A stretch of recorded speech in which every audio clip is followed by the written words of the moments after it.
శ్రీమాత్రే నమ. జయ గురు దత్తాత్రేయ నమ. ఈ వీడియోలో మనం 2024 సంవత్సరం అక్టోబర్ నెలలో మేషరాశి వారికి మాస ఫలితాలు ఏ విధంగా ఉంటాయి అని తెలుసుకునే ప్రయత్నంలో మరి ఈ నెలలో కొన్ని ముఖ్యమైనటువంటి గ్రహాల యొక్క మార్పు మేషరాశి వారి మీద అనుకూలమైన ప్రభావాన్ని చూపడం జరుగుతుంది. ముఖ్యంగా ఈ నెల 9వ తారీఖున ధనస్థానంలో ఉన్నటువంటి గురుగ్రహం 9వ తారీఖున వక్రగమనం పొందడం వల్ల మిగతా రాశుల వారి కన్నా మేషరాశి వారికి ఒక అదృష్ట యోగాన్ని రాబోయే 4 నెలలు కలిగే అవకాశం ఉంటుంది. అంటే ఈ కారణం వల్ల ఏంటంటే గురువు మేషరాశిలో ఉంటే ఏ ఫలితాన్ని ఇవ్వడం జరుగుతుందో ఆ ఫలితాన్ని ఇవ్వడం జరుగుతూ ఉంటుంది. అది టెక్నికల్గా ధనస్థానంలో ఉంటూనే రాశి యొక్క ఫలితాన్ని కూడా ఇవ్వడం జరుగుతూ ఉంటుంది. అలాగే ముఖ్యంగా కుజగ్రహం మరి ప్రస్తుతం తృతీయ స్థానంలో విక్రమ స్థానంలో అత్యంత బలవంతుడై ఉన్న కుజుడు అక్టోబర్ 20వ తారీఖున మీకు కర్కాటక రాశిలోకి ప్రవేశించడం జరుగుతుంది. ఇది కూడా ఈ జాతకులకి ఒక మంచి అద్భుత యోగాన్ని, విపరీత రాజయోగాన్ని కలజేయడం జరుగుతూ ఉంటుంది. ముఖ్యంగా మరి గురువు ఈ ప్రస్తుతం ఈ రాశి వారికి అర్ధ త్రికోణాన్ని యాక్టివేట్ చేస్తూ ఉంటాడు. అంటే వృత్తి సంబంధించిన విషయాలు, కుటుంబ సంబంధించిన విషయాలు, రుణాలు, శత్రువులు వీటి విషయంలో ఉంటే 9 తర్వాత రాశిలోకి ప్రవేశించడం వల్ల ధర్మ త్రికోణాన్ని యాక్టివేట్ చేయడం జరుగుతుంటుంది. సో ఈ కారణం వల్ల జాతకుడు చాలా నిజాయితీగా, న్యాయసమ్మతంగా, ధర్మబద్ధంగా వెళ్ళడం జరుగుతుంటుంది. ముఖ్యంగా గురువు వక్రించడం వల్ల ఏంటంటే గతంలో ఆగిపోయినటువంటి పనులు తిరిగి పునఃప్రారంభం అవడం జరుగుతూ ఉంటుంది. సో ఏదైనా ఈ మేషరాశి వారికి విదేశ ప్రయాణానికి సంబంధించినటువంటి కార్యక్రమాలు ఏమన్నా మీరు గతంలో ప్రయత్నం చేసి ఆగిపోయి ఉన్నా, లేదా ఉన్నత విద్య కొరకు ఏమైనా ప్రయత్నాలు చేసి ఆగిపోయినా, అలాగే సంతాన సంబంధించిన విషయాల్లో సంతానం కొరకు మీరు ఏమన్నా మరి మెడికల్ ద్వారా కానీ అలాగైనా ప్రయత్నం చేసి ఉన్నా, లేదంటే కొత్తగా సంతానం కొరకు ప్రయత్నం చేసి గతంలో ఏదైనా విఫలమై ఉన్నా, అబార్షన్ లాంటివి జరిగి ఉన్నా, వారు కూడా ఈ సమయంలో మళ్ళా సంతానం కొరకు ప్రయత్నం చేయొచ్చు. అంటే గురువు ఏ ఏ కారకత్వాలు వహిస్తాడో అవన్నీ కూడా మనం గతంలో ప్రయత్నం చేసి ఆగిపోయి ఉంటే ఇప్పుడు ఖచ్చితంగా ప్రయత్నం చేయడం వల్ల 100% సఫలీకృతం అవుతుంది. ఎస్పెషల్లీ జాతకుడు ధర్మ మార్గంలో నడుస్తూ ఆరోగ్యవంతంగా ఉంటూ నిజాయితీగా తన కార్యక్రమాలు సాగిస్తూ ఉంటాడు. సో అలాగే ఆర్థిక స్థానంలో కూడా ఉండడం వల్ల అటు ఆర్థికపరమైన విషయాలు, వ్యక్తిగతమైన విషయాలు, జాతకుడి యొక్క నడవడిక, అలవాట్లు అన్నీ కూడా చాలా సక్రమంగా హ్యాపీగా ఉండే అవకాశం ఉంటుంది. ఏదైనా ఈ జాతకుడికి ఒక మంచి మార్గంలో వెళ్ళే అవకాశం ఉంది. ఇది ముఖ్యంగా విద్యార్థులకి, ఆధ్యాత్మిక రంగంలో ఉన్న వాళ్ళకి, రియల్ ఎస్టేట్, రాజకీయ రంగంలో ఉన్న వాళ్ళకి తిరిగి వాళ్ళు మళ్ళీ జీవితంలో పుంజుకునే అద్భుత అవకాశం ఇది రాబోతుంది గురు ప్రభావం వల్ల. ఇక కుజుడు 3వ స్థానంలో తృతీయ స్థానంలో ఉంటూ భాగ్యస్థానాన్ని చూస్తూ ఉంటాడు. అంటే జాతకుడు తరచూ ఎక్కువగా ప్రయాణాలు చేయవలసి ఉంటుంది. ఎంత గొప్ప కార్యక్రమాన్నైనా ఎవరి సహకారం లేకుండా స్వతంత్రంగా సమర్థవంతంగా ఎదుర్కొని దాన్ని సాధించే అవకాశం ఉంది. ఇది ముఖ్యంగా పోటీ రంగంలో ఉన్న వాళ్ళకి గొప్ప విజయ అవకాశాలు వస్తూ ఉంటాయన్నమాట. అంటే 3వ స్థానంలో కుజుడు 6వ స్థానాన్ని చూస్తుంటాడు.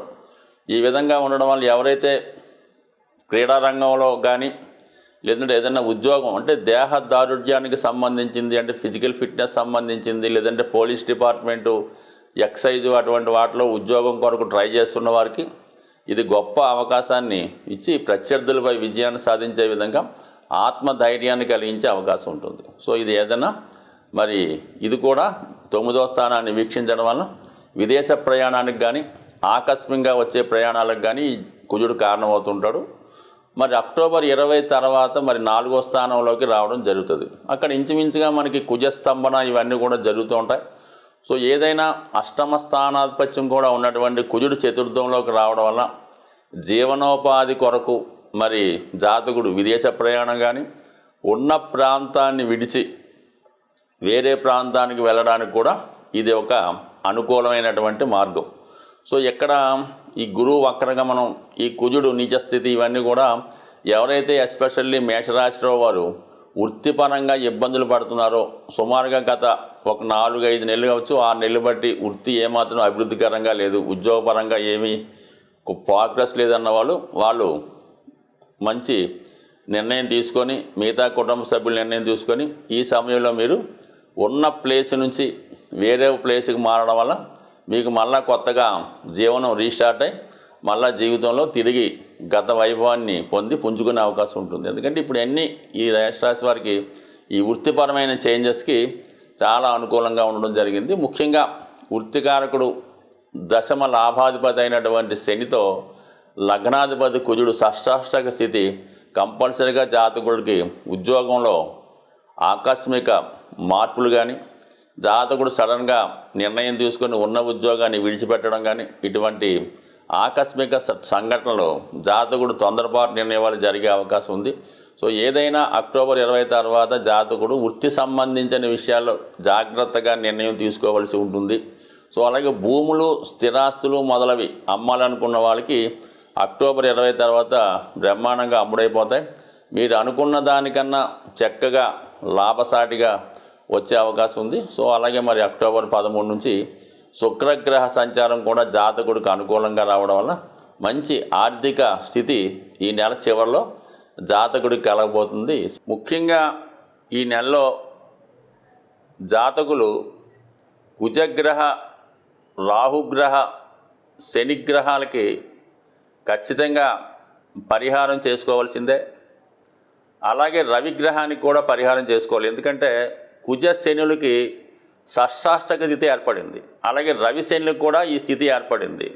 మరి ఇవన్నీ స్థితి వల్ల జాతకుడు కొంతవరకు అనూహ్య సంఘటనలు ఏర్పడడం, ప్రభుత్వం ద్వారా వ్యతిరేకత, ఇలాంటి కొన్ని చికాకులు కలిగే సూచనలు ఉన్నాయి. కాబట్టి మరి వీటి నుంచి బయటపడాలంటే సాధారణంగా ఈ అక్టోబర్ నెలలో మనం అనుకుంటున్నాం. కాబట్టి ఏదైనా ప్రతి ఒక్కరికి కూడా ముఖ్యంగా దేవతల యొక్క అనుగ్రహం ఎంత ముఖ్యమో పితృదేవతల యొక్క అనుగ్రహం కూడా అంతే ఇంపార్టెంట్గా ఉంటుంది.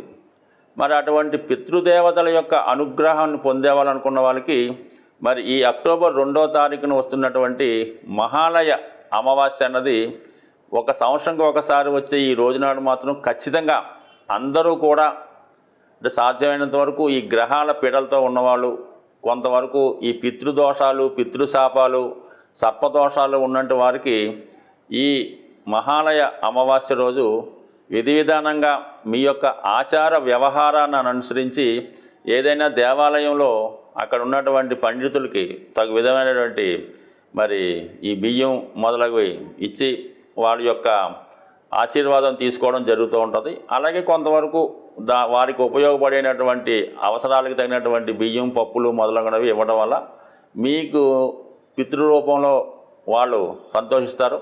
అలాగే ముఖ్యంగా మీరు ఎవరినైతే ఉద్దేశించి చేద్దామనుకుంటున్నారో, ఒకవేళ మీ తండ్రి గారు లేదంటే మీ తాతగారు ఎవరు ఉంటారో వారు ఏ వయసులో మరి మీ నుంచి దూరం అయ్యారో ఆ వయసులో ఉన్నవారిని, అంటే ఏ క్యాస్ట్ అయినా పర్లేదు, ఆ వయసులో ఉన్నవారిని ఆ రోజు వీలైతే మీకు కుదిరితే బట్టలు పెట్టచ్చు, కడుపు నిండా భోజనం పెట్టచ్చు. ఈ విధంగా చేయడం వల్ల మరి పితృదేవతల అనుగ్రహం పొందుతారు.